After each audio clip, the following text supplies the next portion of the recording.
Централно издание на Дневникот на Канал Плюс телевизија. Добро вечер. Започнуваме веднаш по кратката најава.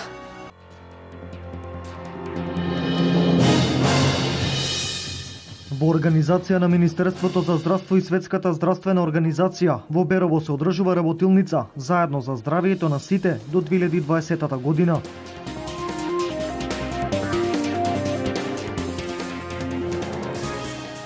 Соработката на Пробиштип и општина Рила од Бугарија се продлабочува со заеднички проекти за енергетска ефикасност. Во Пробиштип ќе се реконструира Домот на културата.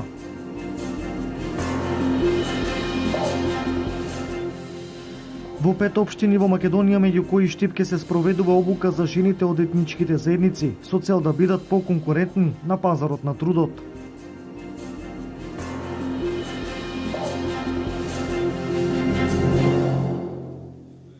Во 5 општини во Македонија, меѓу кои и општина Штип, ќе се спроведува обука за жените од етничките заедници на возраст од 20 до 40 години со цел зголемување на капацитетот на овие жени како би станале поконкурентни на пазарот на трудот, имајќи ја предвид големата невработеност во Македонија, посебно меѓу жените од етничките заедници. Обуката е во рамки на проектот вклучување на жените од етничките заедници на пазарот на трудот. Еден од најголемите проблеми во Македонија е ограничениот пристап на пазарот на трудот за жените од немнозинските етнички заедници. Вклучување на жените од етничките заедници на пазарот на трудот е насловен проектот кој има за цел да работи на зајакнување на 250 жени од немнозинските етнички заедници во Скопје, Штип, Тетово, Битола и Куманово, преку организирање обуки и индивидуална подршка за професионална ориентација и зголемување на нивното знаење, за тие да станат поконкурентни на пазарот на трудот. Проектот поред обука која ќе да пружи, проектот покрај обуката која ќе ја пружи за жените од етничките заедници, исто така ќе се обиде и да адресира некои традиционални норми со кои овие жени се соочуваат, а при тоа да се надмине верувањето дека жената е добра само за грижа за семејството и чување деца. Само за чување деца и бригу о самој породици. Во овој проект ќе бидат вклучени 50 жени од Штип, од кои 6 ќе имаат можност за професионална пракса. Ситуација што се тиче жена из етничких заедница, везано за ситуацијата што се однесува на жените од етничките заедници поврзано со вработувањето е прилично алармантна. Ние правевме обемно истражување во општините Штип, Битола, Скопје, Тетово и Куманово и резултатите кои ги добивме се повеќе или помалку алармантни, бидејќи голем број жени од етничките заедници не се вработени. Велики број жена из етничких заедница не е запошлен. Инаку, проектот е имплементиран од КЕР Германија и женската граѓанска иницијатива Антико, а е финансиран од Европската Унија. Во организација на Министерството за здравство и Светската здравствена организација во Берово се одржува 3-дневна работилница насловена Заедно за здравието на сите до 2020 година. Работилниците се со цел развивање на првата здравствена стратегија на државата по осамостојувањето. Синоќ во Берово започна 3-дневната работилница насловена Сите заедно за здравието на сите. Работилница организирана од Министерството за здравство, а поддржана од Светската здравствена организација, чија цел е развивање на новата национална стратегија здравието до 2020 година. Идејата е да што повеќе луѓе се вклучат во разработката нова стратегија, која што е во согласност со Европската стратешка рамка здравието до 2020 година и исто така и во согласност со Агендата 2030 на Обединетите нации. Имплементирачки столбови или акцијски планови преку кои ќе се примени оваа стратегија се акцијскиот план за јавно здравје, акцијскиот план за животна средина и здравје, акцијски план за незаразни болести, акцијски план за заразни болести и кризни состојби. Преку сите овие други акцијски планови, како и преку обврската која што на Македонија и се наметнува согласно пристапувањето на Агендата 2030 на Обединетите нации, Република Македонија ги организира наporите за унапредување на здравјето на секого до 2020 година. Светската здравствена организација особено ги поддржува активностите поврзани со здравјето, се разбира. На овој начин, преку сите овие работилници, Вклучуваме во еден демократски процес многу луѓе кои што ги даваат своите креативни идеи. На крајот на денот се очекува овие сите документи кои се веќе во постапка за усвојување пред влада да бидат не само усвоени, туку да бидат исто така и применети. За локалните власти во Берово ова е одлична можност и по малите општини на дело да ги видат активностите кои имаат за цел напредување на здравјето на секој еден човек. Сепак здравјето е нешто што е најскапо, највредно за секој еден граѓанин, не само од нашата општина, цела Република Македонија и па за сите во светот. Затоа ние секогаш како локална самоуправа, јас секогаш како градоначалник ќе учествувам, ќе давам логистичка поддршка, ќе партиципираме во успешното одржување на таквите семинари за да се доближи значењето на здравството кон секој еден човек. Резултатите и заклучоците од одржаните неколку вакви работилници во рамки на првата здравствена стратегија на државата по осамостојувањето веќе се објавени на посебната веб страна за таа намена, а очекувањата се оваа стратегија наскоро да биде целосно усвоена. Соработката на Пробиштип и општина Рила од Бугарија се предлабочува. Заеднички аплицираат за нови проекти, меѓу кои и проектот за енергетска ефикасност, кој се реализира со средства од ИПА програмата, а кој Пробиштип ќе ги вложи во реконструкција на Домот на културата. Реконструкција, адаптација и нов современ лик ќе добие Злетовски рудар, Домот на културата во Пробиштип. Како долгогодишни партнери, Пробиштип и општина Рила од Бугарија со заедничка апликација го добија проектот за енергетска ефикасност. Целиот проект ќе чини 158 милиони евра.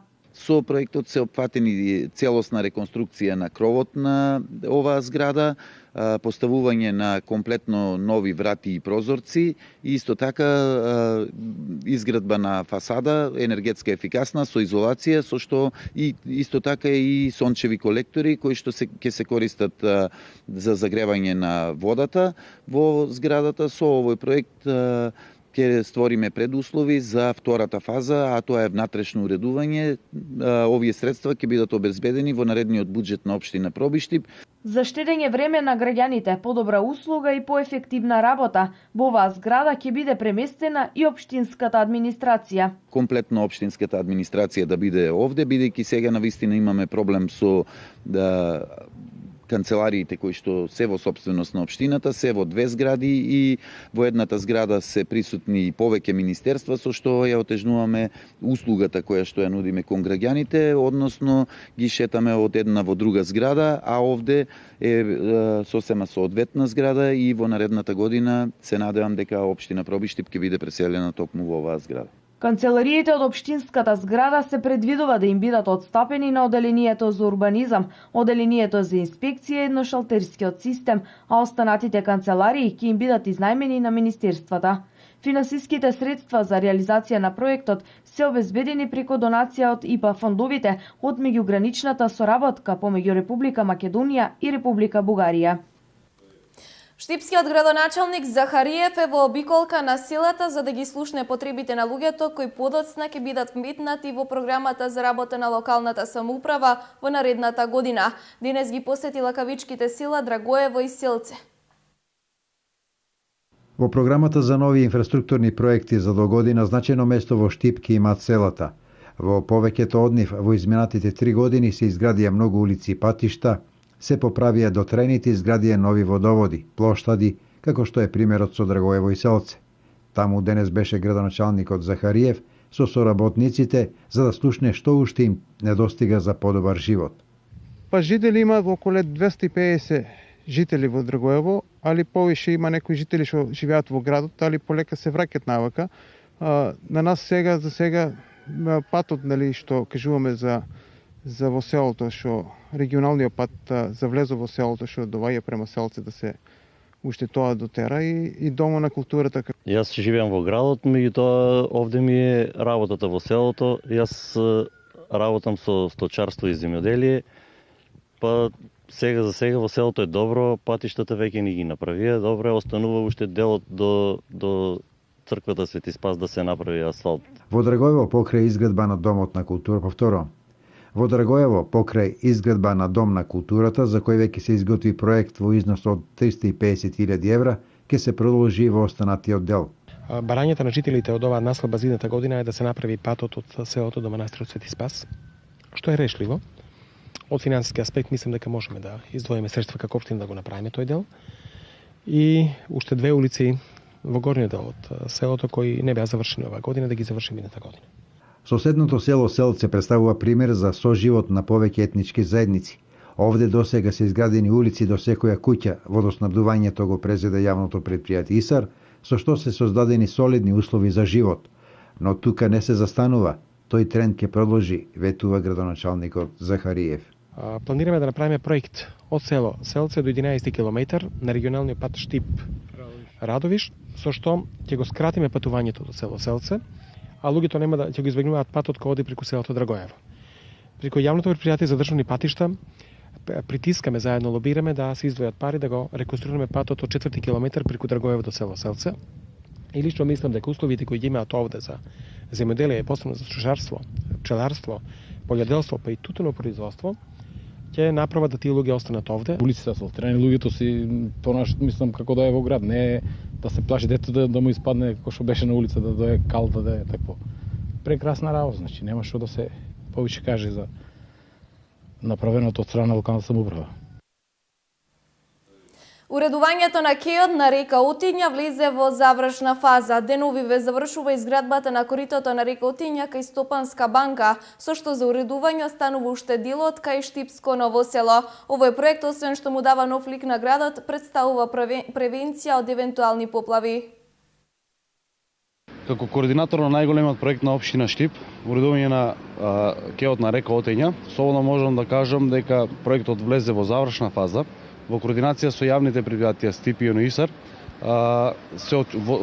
во наредните денови очекуваме проектот, односно кај да заврши изградбата на реката кај Стопанска банка, со што последната фаза останува уредување до ново село.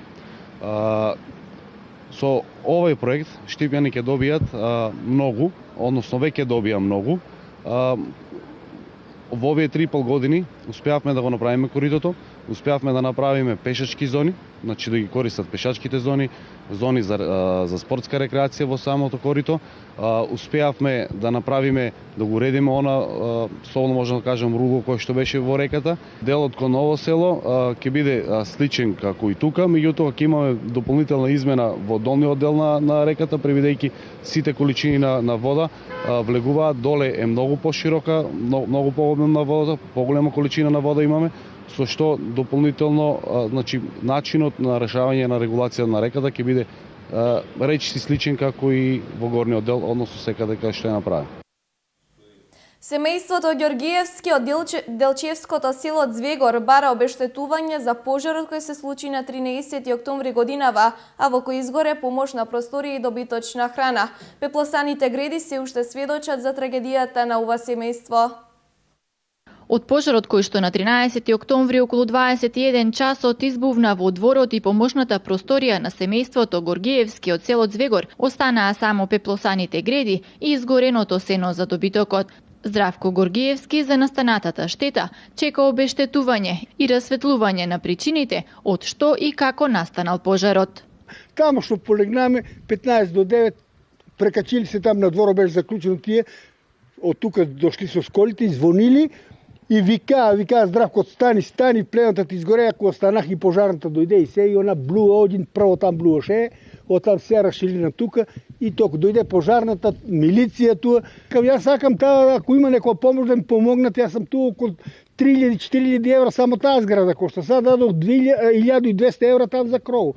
Да ми помогне нешто од општината, пошто сега на општината плаштам лаборати, плаштам колку 250 евра или там 150 или плаштам секој месец, това секоја година. Јас сакам това нешто да ми помогнат. Не сам ја крив за тие работи што ми на мене кај зградите уништија. Од територијалната противпожарна единица од Илчево го потврдуваат случајот дека на 13 октомври тие со 2 противпожарни возила и 6 пожарникари интервенирале во село Звегор. Пожарот бил угаснат во 4 часот по полнок, а изгорена е помошната просторија со складираното сено и друга добиточна храна. Здравко Горгиевски сака пред се да му се издаде документ со кој ќе му се потврди штетата, за да може понатаму да бара обештетување. Па потребен ми е да го дам да се знае дека ми е запалена, оштетен сам, да знае цела Македонија да знае, а не да се сакрие тај такова и да ми платат колку може, да ми дадат оштета. Колку штета имате според вас? Па тоа според мен има штета околу 2000 и нешто евра, те таа зграда кошта. И таму кај 1200, те толку 3400 туа негде евра. Од Дирекцијата за заштита и спасување велат дека направен е увид на местото на настанот, направен и записник и предаден на полицијата. Мостот на река Брегалница кај Зрновци ќе започне да се гради. За тоа време општина Зрновци ќе започне со поставување на бетонски пропусти како можност за сообраќајно решение преку реката Брегалница за лесни моторни возила. Новиот мост ќе биде со должина од 100 метри и широчина од 6 метри. Мостот на река Брегалница, што ја поврзува општината Зрновци со Окочани и источниот регион, ќе започне да се гради. На местото на стариот и дотраен мост, кој што страдаше од поплавите во февруари минатата година, ќе биде изграден нов мост во должина од 100 метри, со широчина од 6 метри, и истиот ќе биде изграден на носечки 8 столба. Изведувач на работите ќе бидат компаниите Фросине и Гранит од Скопје. Ова на пресконференција го истакна градоначалникот на општина Зрновци Блаже Станков, кој по одржаниот собир со жителите на Зрновци најави негова изградба, но истакна и тоа дека од самиот почеток за подготовка на изградбата на мостот беше предвиден помошен премин изграден од бетонски пропусти со цел да се поминува со лесни возила низ реката Брегалница. Јас кажав дека мостот ќе мора да биде стручен за да може да се отпочне со работите, меѓутоа дека исто и понатаму ќе работиме на тоа да биде поставено ново алтернативно решение со бетонски пропусти, за кое нешто е и тоа сакам да го кажам дека неколку фирми, десетина фирми веќе се произнесуваат дека не е погодно местото за поставување на вакви пропусти, дека сепак тоа ќе биде ризично, да веќе една фирма ми има позитивно одговорено, значи сакајќи да ни влезат во пресред, значи тие најверојатно ќе се обидеме да го сето ова алтернативно решение решиме со поставување на овие пропусти, така да очекувам дека деновиве ќе бидат донесени сите овие бетонски пропусти и ќе започнеме, значи паралелно, додека мостот се руши, паралелно да бидат поставени, да биде решена некаква алтернатива. Како општина, неколку пати се обиделе да го забранат движењето по мостот, но жителите постепено почнаа да ги отстрануваат барикадите и целосно да го користат мостот кој беше забранет за употреба.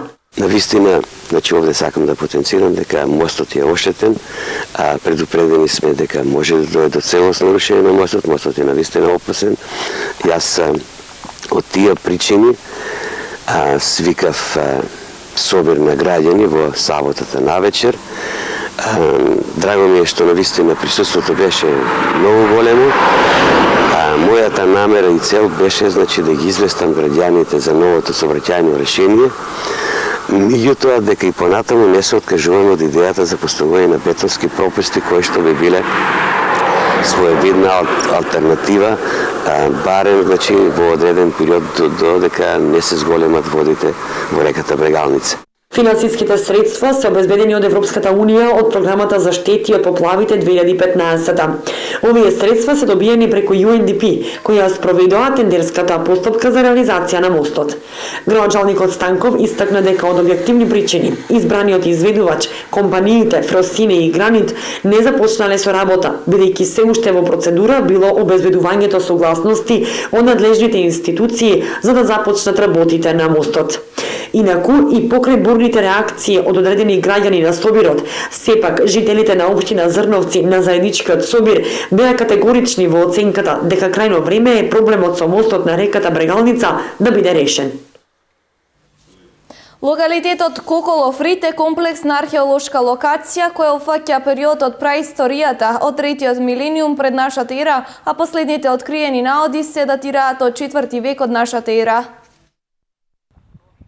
Нови 8 погребувања со кремација од римскиот период од 4 век се откриени со последните истражувања на источната страна на локалитетот Коколов Рит кај Виничка Кршла.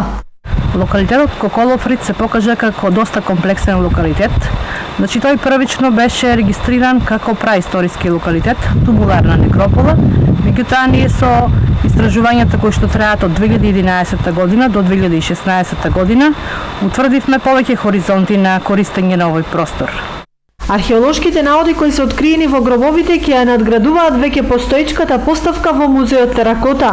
На просторот на источната тераса на која што истражувавме оваа година, во римските кремации од 4 век, имаме голем број на керамички садови, од кои повеќето се и целосни од неколку кремации. Така, например, во една кремација имавме 10 откриени садови кои што можат целосно да се реконструираат. Од нив 3 беа целосни, значи тие се зачувани во нивната оригинална форма. Паралелно со истражувањата, тече и конзервацијата на археолошкиот материјал од претходните години, а 6-годишните истражувања на овој локалитет се проект од национален интерес финансиран од Министерството за култура. Пред кочанската публика во Центарот за култура Бели Мугри беше одиграна представата Љубовници во изведба на актерите од Македонскиот народен театар. Станува збор за љубовна представа која што зборува за емоциите кај луѓето. Во салата на Центарот за култура Бели Мугри во Кочани беше одиграна театарската представа Љубовници по текст и режија на Катерина Коцарска во изведба на актерите од Македонскиот народен театар. Актерската екипа ја сочинуваат Билјана Беличанец, Алексик, Драган Спасов Дац, Зоран Љутков и Маја Велковиќ Пановска. Темата на представата е љубов, а преку љубовта се открива најскриеното и најубавото во нас. Љубовници е драма за љубовта и за бракот. Се зборува за најдлабокото и најнепознатото во секој од нас, емоциите. Судбината на бракот ја кројат двајцата, ја кројат семејствата, ја крои општеството, ја кројат болестите, вели актерот Драган Спасов Дац. Една љубовна представа која што говори за љубовта. А љубовта е нели една широк поем на љубов, има разни љубови, љубов има кон дете, кон девојка, кон мајка, кон татко, кон брат, кон жена, кон друг маж и така натаму. Значи, љубовта е универзален збор. Оваа представа говори за една посебна љубов. Многу интересна и оние кои што нема да ја видат евентуално вечеро, ќе видат некојаш кој ќе дојде пак во Кочан или евентуално во Скопје во Македонскиот народен театар. Актерите од Македонскиот народен театар во моментов работат на представата Тартив во режија на Гален Стоев, чија премиера е планирана за 8 и 9 декември. Втор есенски саем на книгата од утре во Штип. Во библиотеката Гоце Делчев ќе бидат представени 135 тома македонска книжевност и дела од светската литература по саемски цени. Саемот е отворен во наредните 2 дена од 8 до 16 часот. Библиотеката продолжува со своите активности за популаризација и афирмација на книгата, нејзино доближување до граѓаните. Токму по тој повод веќе организираме втора есенски саем на 2 и 3 ноември со почетот од 8 до 16 часот. На овој саем ќе бидат изложени книгите кои што се проект на владата на Република Македонија, во соработка со Министерството за култура, а кои ние имаме со одлука можеме да ги вршиме нивна продажба. Ќе бидат изложени 130 тома македонска книжевност и звезди на светската книжевност. Цените се 130 тома македонска книжевност 157 денари, додека звездите на светската книжевност се со различна цена, па ги покануваме граѓаните, во овие сончиви ноемвриски денови, во овој месец на книгата, да дојдат во нашата библиотека и се надевам ќе си одберат добра книга.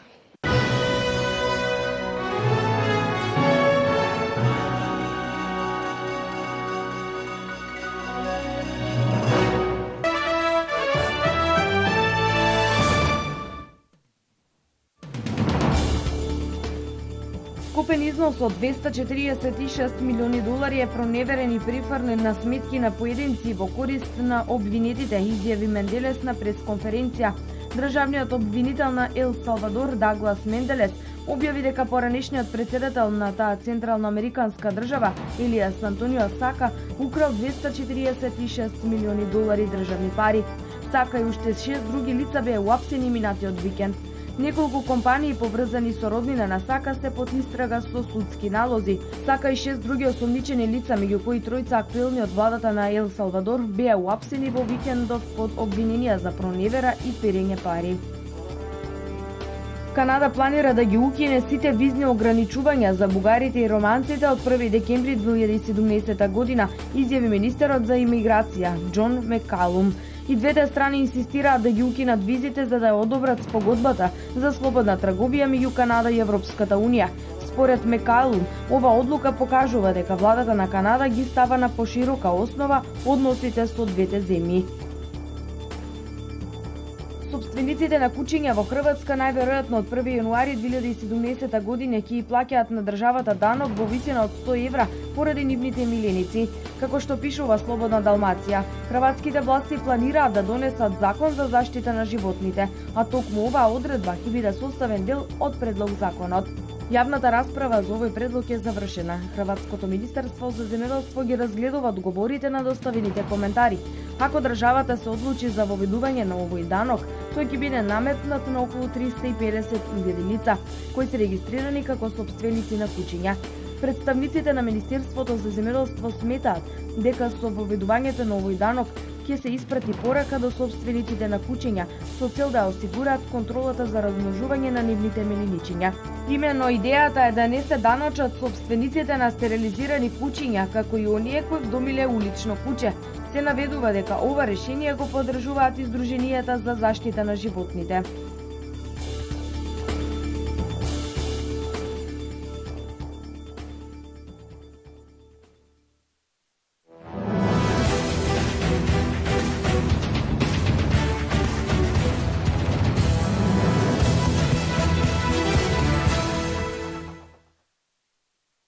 Изминатиот викенд се одигра третото и четвртото коло во Суперлигата во пинг-понг, каде што пинг-понгарите на Угада забележаа 2 победи.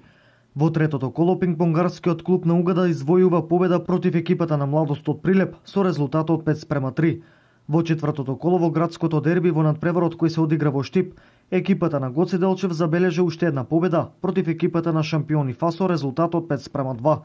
Наредното пето коло ќе се одигра овој викенд, каде што пинг-понгарскиот клуб Гоце Делчев гостува во Радовиш, додека пак штипската екипа шампиони ФАКИ игра против екипата на Телеком НЕЦ. Во моментот екипата на Гоце Делчев се наоѓа на првата позиција на табелата, додека шампиони ФА се на четвртото место.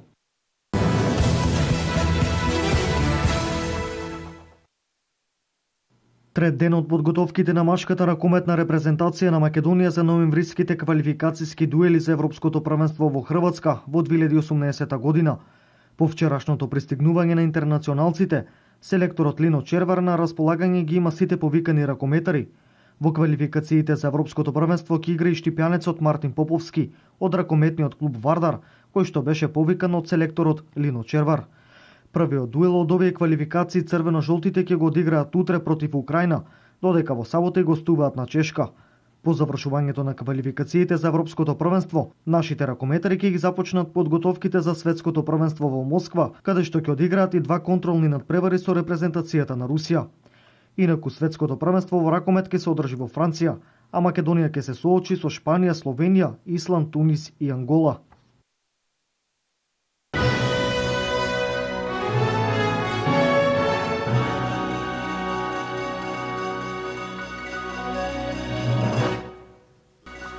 Ова беше се во Централниот дневник на Канал Плюс. Ви благодарам на вниманието. Имајте пријатна вечер со програмата која следи.